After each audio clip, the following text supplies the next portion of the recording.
ప్రతిరోజు మోమోస్ తినేందుకట 85 లక్షల నగలిచ్చిండట. మోమోస్ తెలుసు కదా, బాలుణ్ణి మోసం చేసిన ముగ్గురు కేటుగాళ్ళట. యూపీలోని దేవారియా జిల్లాలో ఘటన జరిగిందట. వాడు రోజు తినాలి, ఏం చేయాలి, అరే నీ ఇంట్లో అన్ని ఎత్తుకరా పోరా అంటే అన్ని నగలన్నీ ఎత్తుకొచ్చి ఆ వానికి ఇచ్చిండట, ఆ షాపోనికి. నువ్వు ఏమన్నా కానీ రోజు వచ్చి తినిపోరా అన్నాడట. చూడయ్యో, ఉత్తరప్రదేశ్లోని దేవరియా జిల్లాలో ఒక వింత మోసం వెలుగులోకి వచ్చింది. ఒక బాలుడికి మోమోస్ ఆశ చూపించి మోసగాళ్ళు 85 లక్షల నగలు కొట్టేసిరట. బాలుడి తండ్రి పోలీసులకు కంప్లైంట్ చేసిండట. వారణాసికి చెందిన విమలేష్ మిశ్రా ఓ ఆలయంలో పూజారట. ఆయన కొడుకు స్థానిక స్కూల్లో 7వ తరగతి చదువుతుంది. 12 ఏళ్ళ బాలుడికి మోమోస్ అంటే చాలా ఇష్టమట. తరచుగా తమ ఇంటికి దగ్గరలోని మోమోస్ స్టాల్ వద్దకు వెళ్ళి తింటూ ఉండేవాడట. సదరు మోమోస్ స్టాల్ను ముగ్గురు యువకులు నడిపిస్తున్నారట.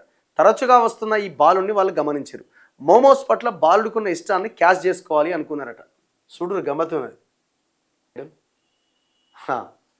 అయితే బాలుడితో మాటలు కలిపి మోమోస్ను ఉచితంగా ఇస్తామని చెప్పిరట. అయితే దానికి బదులుగా ఏం చేయాలి, నువ్వు ఇంట్లో ఉన్న నగలన్నీ ఎత్తుకొచ్చి ఇవ్వాలి. ఆ మోసగాళ్ళ ఉచ్చులో పడ్డాడట.